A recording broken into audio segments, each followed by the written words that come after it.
Everyone, आपका स्वागत है 30 डेज चैलेंज में। आज हमारी थर्ड डे क्लास है। तो जैसे कि हमने सेकंड डे क्लास में सीखा था कि हम शोल्डर का फुल मेजरमेंट कैसे लें और हम अपने शोल्डर को किस तरीके से यूज़ करें, जीरो नेक पर, मीडियम नेक पर और फुल नेक पर, डीप नेक पर। तो आई होप आपने ये सीखा होगा और अपनी स्टिचिंग में आप यूज़ करेंगे। तो आज हमारा थर्ड डे है और आज हमारा टॉपिक है आर्महोल का फुल मेजरमेंट किस तरीके से लिया जाता है और उसको हम कैसे कैसे यूज़ करते हैं।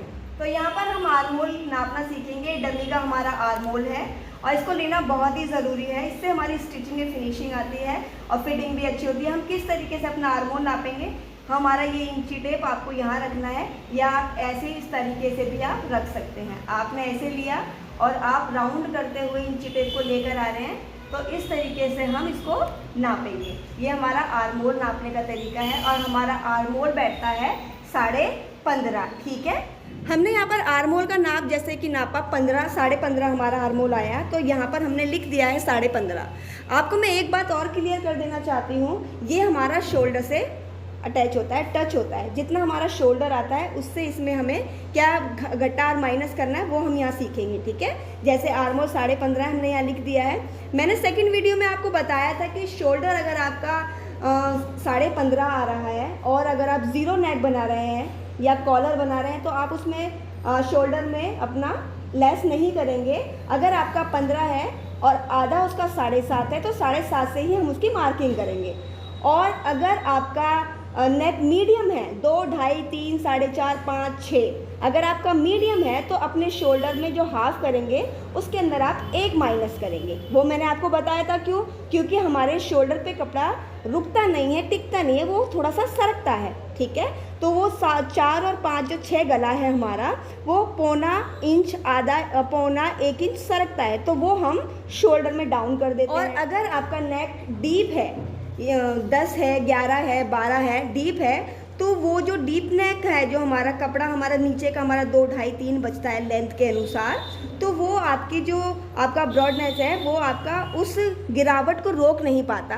तो इसलिए जब वो कपड़ा अपने शोल्डर से सरकता है तो वो हम शोल्डर में माइनस कर देते हैं 1.25 या 1.5 इंच। तो यहाँ पर हम यहाँ सीखेंगे, अगर मेरी स्लीव्स की लेंथ है 9, ठीक है, तो मैंने यहाँ पर ले लिया है 9, आधा इंच यहाँ छोड़ दिया और आधा इंच ऊपर और बीच में हमने 9 ले लिया है। ठीक है, हमने 1 इंच का मार्जिन लिया है, आधा इंच ऊपर हमारा शोल्डर से जुड़ेगा और आधा इंच हम मुड़ाव के लिए लेंगे, चाहे उसमें लेस लगाएं चाहे कुछ भी करें। ठीक है, और यहाँ पर हमने लेने के बाद जो हमने आर्महोल का मेज़रमेंट लिया है 15.5, उसका हम हाफ कर देंगे। किस तरीके से करेंगे, हमारा 15.5 ये है।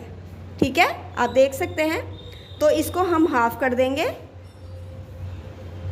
हाफ करने के बाद इसको हम देखेंगे हमारा कितना आया, तो हमारा आया है 7.5.212। ठीक है ना, आप देख सकते हैं मेरा ये मेज़रमेंट निकल के आया है 7.5.2। तो अब हमें पता चल गया हमारा जो आर्महोल की हमें जो लेंथ लेनी है हमें गोलाई के लिए, ठीक है ना, वो हमें 7.2 लेनी है। तो यहाँ पर हमने इस तरीके से मार्किंग कर दी है। यहाँ हमने मार्किंग कर दी है, हमने निशान लगा लिया, आप देख सकते हैं। ठीक है, अब यहाँ पर हम 2, 1.5 का मार्जिन ले लेंगे। यहाँ हमने 2, 1.5 का मार्जिन ले लिया है। मार्जिन लेने के बाद अब हमें क्या करना है, अगर ये हमारा 40 का नाप है तो यहाँ पर हमें जो आर्महोल का यहाँ पर हमें इस साइड में जो पॉइंट देना है, नीचे कटिंग देनी है आर्महोल की, वो हम कितने पे देंगे। अगर हमारा, आप ये पॉइंट बहुत ध्यान से सुने, अगर हमारा डीप नेक है तो यहाँ पर हम कितना लेंगे, 3.5 या 3.25। ठीक है, तो यहाँ पर मैंने निशान लगा लिया है 3.5 पे, यहाँ मैंने 3.5 पे। तो यहाँ तक आपको समझ में आ गया होगा मैंने आपको क्या बताया। मेरा आर्महोल का जो आधा हिस्सा है वो मैंने यहाँ पर शो कर दिया है प्लस मार्जिन। ठीक है, पर यहाँ पर ये मार्किंग ठीक नहीं है, बहुत लोग ऐसा ही करते हैं, इसलिए मैं आपको बता रही हूँ, बहुत ही ध्यान से सुने। जब भी आप यहाँ पर मार्किंग कर रहे हैं अपना आर्मोल आधा दे रहे हैं, उसके अंदर आपको 1 माइनस करना है। तो अगर हमारा आर्मोल का 7.2 आता है तो यहाँ पर हमें 1 माइनस करना है और यहाँ पर आएगा हमारा 6.2। अब आप पूछेंगे दीदी क्यों? देखिए मैंने आपको बताया था शोल्डर का 0 पे हम कितना माइनस करते हैं, मीडियम पे हम कितना माइनस करते हैं शोल्डर पर, अगर नेक हमारा मीडियम है, अगर हमारा डीप नेक है तो हम शोल्डर में कितना माइनस करते हैं, तो हमें यहाँ भी माइनस करना है। ठीक है, तो मैं वो आपको बता रही हूँ, आप ये याद रखें। आपके नेक में शोल्डर डाउन होता चला जाएगा 1, 1.25 या 1.5, पर आपका आर्मोल हमेशा जो आपका आर्मोल आपका फुल आर्मोल आया है उसको आधा करें और उसमें हमेशा 1 माइनस करना ही पड़ेगा आपको। ठीक है, तो यहाँ पर हमने अपना आर्मोल लिया है 6.2। आपको समझ में आ गया, हमने 1 माइनस किया है। तो मैं आपको बता दूँ, आपका आर्मोल चाहे कितना भी हो, 15.5 हो, उसका आधा करें, उसमें 1 माइनस करें। आपका आर्मोल 14.5 हो, उसको आधा करें, उसमें 1 माइनस करें। तो आपका ये जो हमने आपको बताया है 1 माइनस, ये आप अपना कभी भी चेंज नहीं करेंगे। आप हमेशा आर्मोल की जब कटिंग करेंगे उसके अंदर 1 इंच ज़रूर माइनस करेंगे। जैसे कि मैंने आपको सेकंड वीडियो में क्लियर कर दिया था कि 0 नेक में हमें कितना शोल्डर डाउन करना है, मीडियम में और हमें डीप नेक में कितना शोल्डर डाउन कर दिया है। हमारा जब हम नेक लेते हैं डीप नेक, तो वो हमारा शोल्डर पे फ़र्क डालता है, पर हमारे आर्मोल पे फ़र्क नहीं डालता है। तो आप ध्यान रखें, आपके नेक जितने छोटे बड़े होंगे वहाँ शोल्डर अप डाउन हो सकते हैं, पर हमारा जो आर्मोल है वो हमारा फुल आर्मोल हाफ आर्मोल में 1 माइनस ही होगा। तो ध्यान रखें आप इस बात का। तो यहाँ पर हमने 6.2 ले लिया है और यहाँ पर हमने ये, अगर हमारी 40 की मार्किंग है तो यहाँ पर हमने 3.5 पौने 4 की यहाँ मार्किंग लगा ली है इस तरीके से। ठीक है, अब इसको हम, ये मैं बहुत ही आपको डीपली एक मेथड से सिखा रही हूँ। इसको हमने हाफ कर लिया और यहाँ पर हमने एक और मार्क लगा दिया। ठीक, मार्क लगाने के बाद इस तरीके से हम इसको, ये वाला मार्क जो हमारा 6.2 है, ये हमारा मार्जिन है, इसको हम स्ट्रेट कर लेते हैं ताकि आपको क्लियर दिखाई दे। ये हमारा मार्किंग है, ये हमारा मार्जिन है।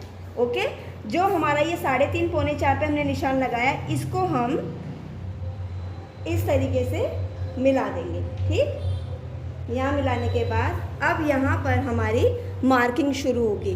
ठीक है, मैं यहाँ पर आपको आर्मोल सिखा रही हूँ, आर्मोल किस तरीके से लिया जाता है, बाजू का लेंथ कितना है, उसका राउंड कितना है, वो अभी मेरा सिखाने का नहीं है।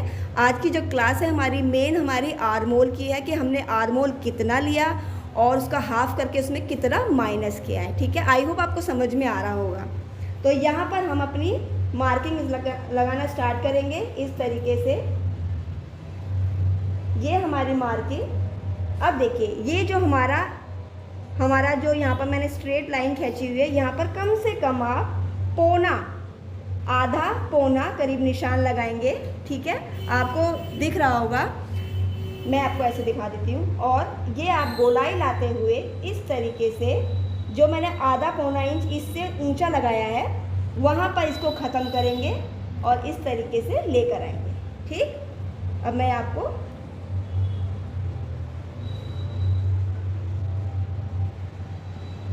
ये हमारी मार्किंग है। ठीक, मैं आपको ये कट करना सिखा दूंगी।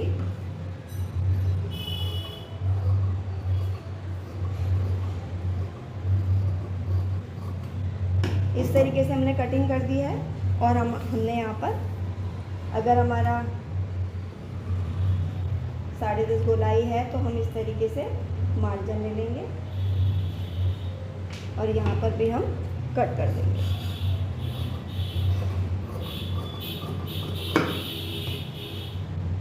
यहाँ पर हम इस साइड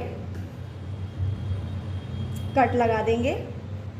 अब आपको एक चीज़ देखनी है जिससे मैं कंटिन्यू वीडियो चला रही हूँ। अब देखिए मैं यहाँ पर आपको दिखाना चाह रही हूँ, जो हमारा आर्मोल आया था डमी का 15.5, उसका हमने आधा किया, ठीक है, 7.5.2, ठीक है। फिर मैंने आपको बताया कि हमें हमेशा 1 इंच माइनस करना पड़ेगा, ठीक है। तो हमने 1 माइनस किया तो कितना हुआ, 6.2। तो अब हमें ये कटिंग करने के बाद इसको नापना है कि ये 6.2 आ रहा है या नहीं आ रहा, ठीक है। तो यहाँ पर हमने कट लगाया था और यहाँ तक अब इसको नापेंगे। तो हम इस तरीके से यहाँ पर इंची टेप रखेंगे और इंची टेप नाप कर इस तरीके से हम यहाँ पर इसको मेज़रमेंट करेंगे। तो यहाँ पर आप देख सकते हैं 6.23 करीब आ रहा है, ये आप देख सकते हैं। ये देखिए हमारा यहाँ से यहाँ तक का 6.2 आ रहा है। तो जो हमने मेज़रमेंट लिया था आर्मोल का, यहाँ पर हमारा फिट हो रहा है। अगर हमारी ये हमारा नाप नहीं आता है, अगर हमारा इसकी जगह 7.5 आता है, 8 आता है, 5.5 आता है, तो आप समझ जाना आपने आर्मोल का नाप गलत लिया है, और या फिर आपने नाप सही लिया है तो आपकी मार्किंग और कटिंग गलत है। तो आपको ये ध्यान में रखना है।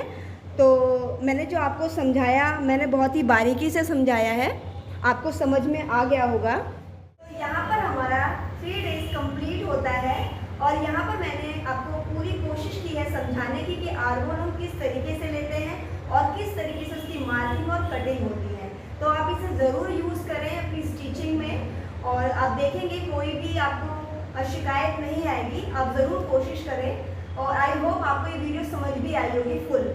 और थैंक यू सो मच पूरा देखने के लिए। तो मिलते हैं अगले चैलेंज में 4 डे में एक नए चैलेंज के साथ। Bye bye.